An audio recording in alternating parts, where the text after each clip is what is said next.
when we think about professional malpractice, professional liability, then the statute of limitations we just talked about, why do we care? So other than the answer, which I'm going to give this answer, which is we care about the patient, we care about the health of the patient. I get that. Everybody's in here cares about the patient. But why else do we care about professional malpractice and liability? Why would we care? So somebody give me what would you care about? Other than the fact that you care about the health of the patient. What would be losing your license, reputation? Any other one? What's that? Care about yourself. Care about yourself? Yeah. Yeah, I think that all of those come into play. My list that I came up with is this, and my bookends are reputation and emotional well-being. And those I think, to me, are the two most important based upon my experience and based upon observing docs. And I'm going to go into each one of them and talk about why. But reputation, licensed and dental board, I probably could have combined those two because it's really kind of the same thing. But I never went back and fixed the slide. When I thought about that, the damages exposure, we're gonna talk about that, and I'm not trying to minimize that at all to suggest that you shouldn't be worrying about paying out money at some point, because that one case could still happen. I do have a death case right now with a doc. It's not fun. It's ugly, right? But it does happen. And then the emotional well-being. So let's talk about those. And this one, before I get to it. So I know a lot of you will try to be starting to do the math on this in terms of these numbers I give you. I stole this slide from someone else. I didn't really do the math on it, but I think it makes sense to me. But it does drive the point home, which is reputation. So that was my number one, which is it takes 650,000 minutes, and that's 10,833 hours. So if you wanted to start that, I know your type A personalities and thought process and kind of working through all those things.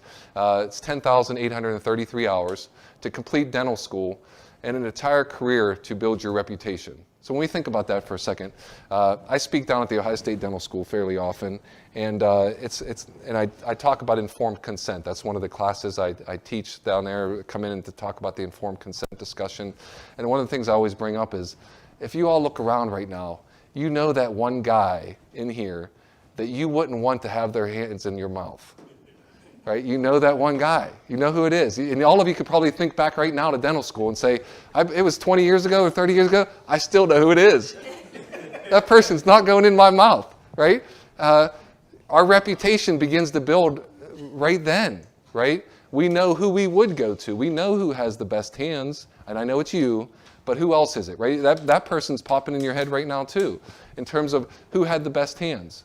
So our reputation starts early on. Now maybe we can improve our reputation later in dental school, but my experience tells me no. That person is that person. They don't change, right? So our reputation, it takes a long time, but it's early on in our career. So, but if we've been practicing for 30 years, it's a whole career that we build our reputation. So not just that 650,000 minutes or 10,833 hours. And that's just your first part of dental school, right? That's not if you went and did other things, residency or whatever else. So it takes a long time. And so you know what my next question is going to be. How long do you think it takes to lose that reputation? It doesn't take very long, right?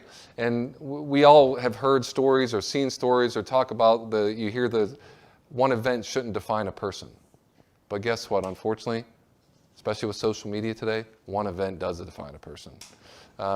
So it's kind of if there's a Saturday morning, one thing to remember out of all of this, it's this. And not just in our professional lives, right? We think about so many decisions that we make personally as well as professionally. We could be doing everything right, and then it only takes that one time. And then we're, effed. I'll just say it that way. Right? We just are.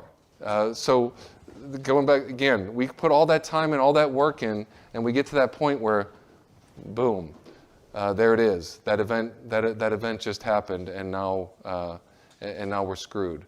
So where do we go with that? Well, it's coming back to this. Spend the time and make the investment to do it right. I don't know how else to say it. Do it right.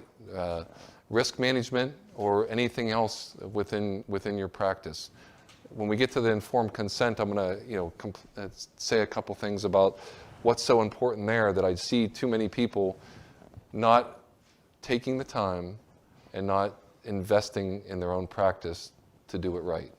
When we think about our reputation. So the reputation's the big one. I think we all care about that, especially if we're doing specialty work and getting referrals and relying upon whether it's another dentist or a medical professional, maybe a plastic surgeon that we've developed a relationship with. That, there's so many different referral sources, I think, in dentistry today that we're relying upon. Our reputation's huge. Some of us have good ones, some of us don't. And your community is small. Right? It's small. It just, especially when you start to do the specialty side, everybody seems to know everybody. So be careful about that.